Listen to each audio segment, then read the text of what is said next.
വചനവീഥിയിലൂടെ father ജെ.ബി. Puthur. വിശുദ്ധ മത്തായി രചിച്ച യേശുവിന്റെ സുവിശേഷം, അധ്യായം 17, 14 മുതൽ 21 വരെയുള്ള വാക്യങ്ങൾ. അപസ്മാര രോഗിയെ സുഖപ്പെടുത്തുന്നു.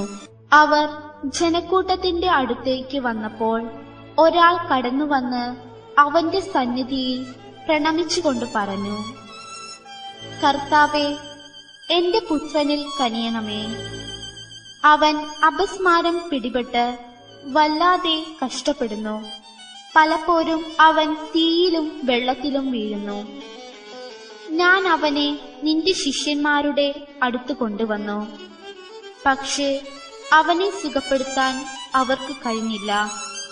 യേശു പ്രതിവചിച്ചു, വിശ്വാസമില്ലാത്തതും വഴിപിഴച്ചതുമായ തലമുറയെ, എത്ര നാൾ ഞാൻ നിങ്ങളോട് കൂടെയുണ്ടായിരിക്കും? എത്ര നാൾ ഞാൻ നിങ്ങളോട് ക്ഷമിച്ചിരിക്കും? അവനെ ഇവിടെ എന്റെ അടുത്ത് കൊണ്ടുവരിക. യേശു അവനെ ശാസിച്ചു. പിശാച് അവനെ വിട്ടുപോയി. തൽക്ഷണം ബാലൻ സുഖം പ്രാപിച്ചു. അനന്തരം ശിഷ്യന്മാർ തനിച്ച് യേശുവിനെ സമീപിച്ചു ചോദിച്ചു, എന്തുകൊണ്ടാണ് അതിനെ ബഹിഷ്കരിക്കാൻ ഞങ്ങൾക്ക് കഴിയാതെ പോയത്? യേശു പറഞ്ഞു, നിങ്ങളുടെ അല്പവിശ്വാസം കൊണ്ട് തന്നെ.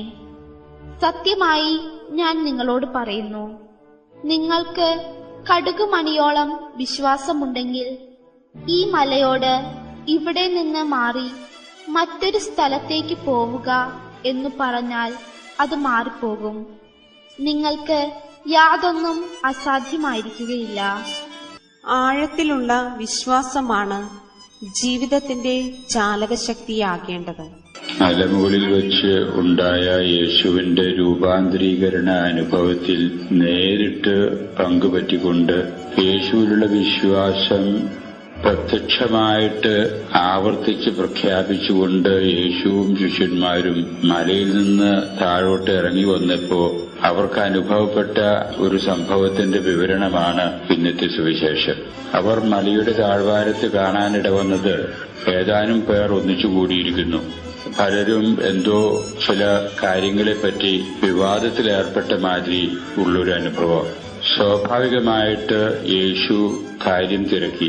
ആ കൊച്ചു ജനക്കൂട്ടത്തിലെ ഉത്തരവാദിത്തപ്പെട്ട മനുഷ്യൻ എന്ന് തോന്നുന്ന ഒരു വ്യക്തി യേശുവിനോട് വന്ന് പറയുന്നു, അടുത്തു നിൽക്കുന്ന ഒരു യുവാവിനെ ചൂണ്ടിക്കാണിച്ചുകൊണ്ട്, ദാ ആ നിൽക്കുന്ന മനുഷ്യൻ എന്റെ മകനാണ്, അവനെ ഒരു അസുഖം പിടിപെട്ടിരിക്കുന്നു, ചെയ്യാവുന്ന കാര്യങ്ങളൊക്കെ ചികിത്സയ്ക്കായിട്ട് ചെയ്തു, അവന്റെ അസുഖം ഭേദമാകുന്നില്ല. അങ്ങും അങ്ങയുടെ ശിഷ്യന്മാരും ഈ മലയുടെ മുകളിലുണ്ട് എന്ന വാർത്ത അറിഞ്ഞിട്ടാണ് ഞങ്ങൾ ഇവിടേക്ക് വന്നത്. അങ്ങയുടെ വരവിന് മുമ്പായി തന്നെ അങ്ങയുടെ ശിഷ്യന്മാരിൽ പലരും മലയുടെ താഴ്വാരത്തേക്ക് ഇറങ്ങി വന്നത് കണ്ടപ്പോ ഞങ്ങൾ അവരോട് എന്റെ മകന്റെ കാര്യങ്ങളെപ്പറ്റി സംസാരിച്ചു. രോഗം സുഖമാക്കി തരണമേ എന്ന് അവരോട് അപേക്ഷിച്ചു. അവർ പലതും പരിശ്രമിച്ചിട്ടും മകന്റെ അസുഖത്തിന് ഭേദം വന്നില്ല. ഇതാണ് യേശുവിനോട് ആ കുടുംബനാഥൻ പറയാനിടവന്ന ദുഃഖകരമായ അനുഭവം. യേശു കാര്യങ്ങൾ മനസ്സിലാക്കി അല്പം അമർഷത്തോടും എന്നാൽ അതിലേറെ ദുഃഖത്തോടും കൂടെ തന്റെ ശിഷ്യന്മാരെയും അവിടെ കൂടിയിരുന്ന ജനങ്ങളെയും അവരുടെ അല്പവിശ്വാസത്തെ പറ്റിയുള്ള സൂചനകൾ നൽകിക്കൊണ്ട് ആ മകനെ തന്റെ അടുത്തേക്ക് കൊണ്ടുവരാൻ വേണ്ടി നിർദ്ദേശിക്കുന്നു. യേശു തന്റെ പിതാവുമായിട്ട് ബന്ധപ്പെട്ട് ആ മകനു വേണ്ടി പ്രാർത്ഥിക്കുന്നു. മകൻ സൗഖ്യം പ്രാപിക്കുന്നു. ആ കുടുംബാംഗങ്ങൾക്കെല്ലാം ആശ്വാസമായി. പക്ഷെ ഒരിക്കലും മനസ്സിൽ ആശ്വാസം തോന്നാത്ത ഒരു കൊച്ചു സമൂഹം അവിടെയുണ്ട്. അത് യേശുവിന്റെ ശിഷ്യന്മാരിൽപ്പെട്ട ചിലരായിരുന്നു. യേശു ഈ സംഭവം കഴിഞ്ഞതിന് ശേഷം ശിഷ്യന്മാരൊത്ത് താൻ താമസിച്ചിരുന്ന ഭവനത്തിലെത്തി. അവിടെ ചെന്ന് താക്കവും തരവും നോക്കിക്കൊണ്ട് ശിഷ്യന്മാര് യേശുവിനെ സമീപിക്കുന്നു. അവർക്കറിയേണ്ടത് ആ യുവാവിനെ എന്തുകൊണ്ട് ഞങ്ങൾക്ക് സുഖമാക്കാൻ സാധിച്ചില്ല.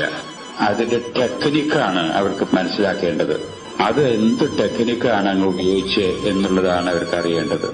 യേശു ശാസനാ രൂപത്തിൽ തന്നെ അവരോട് പറയുന്നു, നിങ്ങളുടെ വിശ്വാസക്കുറവ് തന്നെ, പ്രത്യേകമായ ടെക്നിക്കുകളല്ല അതിന്. നിങ്ങളുടെ വിശ്വാസം ഉപരിപ്ലവമായിട്ട് മാത്രമേ ജീവിതത്തിൽ ഉണ്ടായിട്ടുള്ളൂ. നിങ്ങളുടെ അധര ശുശ്രൂഷ കൊണ്ട് നിങ്ങൾ പ്രകാശിപ്പിക്കുന്ന വിശ്വാസം ജീവിതത്തിൽ നിങ്ങൾ പാലിക്കാൻ ഇടവരുന്നില്ല. അതുതന്നെ കാരണം അവന്റെ അസുഖം ഭേദമാക്കാൻ നിങ്ങൾക്ക് സാധിക്കാതെ വന്നത്.